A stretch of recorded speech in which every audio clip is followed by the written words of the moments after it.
guys, welcome back to Finance for Firefighters. Today's topic is going to be interest rates and why it could be the most important number you're ignoring. So interest rates are a quiet number in the background, and it's either something that's going to be helping you build wealth or it's going to be something that's digging you deeper into debt. Let's use an analogy of a sled, a weight sled. Okay, if you have weight put on top of that sled and you're pulling that sled uphill or you're pushing that sled uphill, the higher your interest rate would be like the more weight stacked on top of there. It's more difficult to put it up the hill.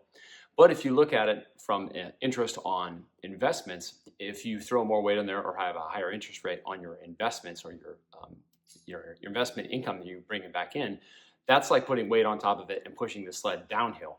So if we think of that analogy in those terms, which would you rather be doing? Well, personally, if I'm trying to do it for, if I want it for a workout, I want to be pushing uphill. But if I'm doing it for trying to help my family build wealth, I'd much rather have more weight on it as I'm pushing it downhill. Or if you think of it this way, multiple investments and more diversity would be like having an extra firefighter next to you, pushing that sled downhill with you. So with the sled analogy, the slope is the other part of it, right? So if you're pushing it uphill, it's working against you. And if you're pushing it downhill, it's working for you. You're gonna have gravity, you're gonna have momentum helping you with that. So from an investment standpoint, good interest rates are something that's, everything is really tied to inflation, right? So inflation, they say, is anywhere from 3 to 4% on average. Sometimes it's higher, sometimes it's lower, but generally around 3 to 4%. A good interest rate would be anything above that. So if you're bringing in 7, 8, 10% on a return from your investments, from index funds or from real estate or from any other kind of investments that you're doing, you're outpacing inflation. So it's helping you, that you've tilted the slope downhill. If you have a bad interest rate or high interest rate on debt that you have, you're really working against yourself. So if you have 18 or 20 or 22% interest rate on your credit card and you have a lot of money on that or a lot of weight on that sled, you've just increased the slope and you've increased the difficulty in being able to overcome that debt. And eventually it's going to get to a spot where you're not able to do it and that thing's going to start going back downhill and you're working against yourself. Inflation's your baseline. If your investments are bringing in above that, that's great. That's what you want. If it's bringing in below that, you're basically standing still. Here's a quick bonus trick for determining what your timeline is for either your debts or your investments. It's called the rule of 72. So pretty easy. You take 72 and you divide it by whatever that percentage is that you have. And that amount of time is basically how long it takes that amount of money you have to double. So let's look at a couple examples. If we take 72 and we're getting an 8% rate of return, we'll take 72 divided by 8, that's 9. So in about 9 years, if you're getting a rate of return on that, every 9 years that money's going to double. So let's look at it from the negative side. If you have 18% credit card rate, take 72 divided by 18 gives you about 4. So in 4 years, that credit card debt will double. So the higher the rate, the shorter amount of time it'll be to double that amount of debt that you have.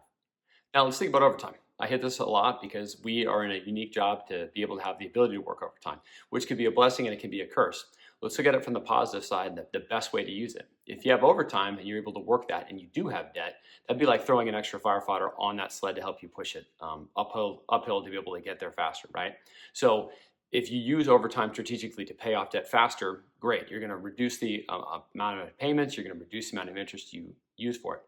But if you use overtime and you rely on the overtime and you come up with new debt payments on top of that, right? Let's say you have some credit card debt or let's say you have a truck debt. If you don't pay the debt off on the truck faster and you say, hey, I've got more disposable income because I've got the overtime, and now you add a boat payment onto it or some other sort of debt on top of that, you basically just added weight on top of that sled. So you made it more difficult to push that thing uphill. So use overtime and use the blessing side of the overtime that we have instead of the curse side. Don't use it to increase your lifestyle for something you really can't afford and you really can't count on. But if you get it through out of counties or there's some sort of staffing issue at the time and you can take advantage of the overtime, use that to reduce your amount of debt that you have. If you look at it from another positive side also, instead of, let's say that you're already in a better spot and you don't have the debt. If you have a spot where now you have investments or you have a brokerage account or you're 457, if you have overtime during those times, use that extra amount of overtime to pad those investments. If you're closer to retirement, you're 50 and older, you can add more than the minimum amount of currently is $23,500. If you add the extra amount in there every year to it, now you're just building up that other account so that in retirement, you're not just relying on your pension. You have other means of income through investments. So interest can either be your enemy or it can be your ally. If you use it in a way to where you build debt and you let that interest crush you, obviously it's your enemy. But if you use it as your ally and you're able to throw extra money into investments and um, other things that will build wealth over time, then you're going to be using it as your ally. If this hits home, share it with folks at the station. I always encourage the older folks who know more about this to instruct the younger folks about this to be able to have them think ahead.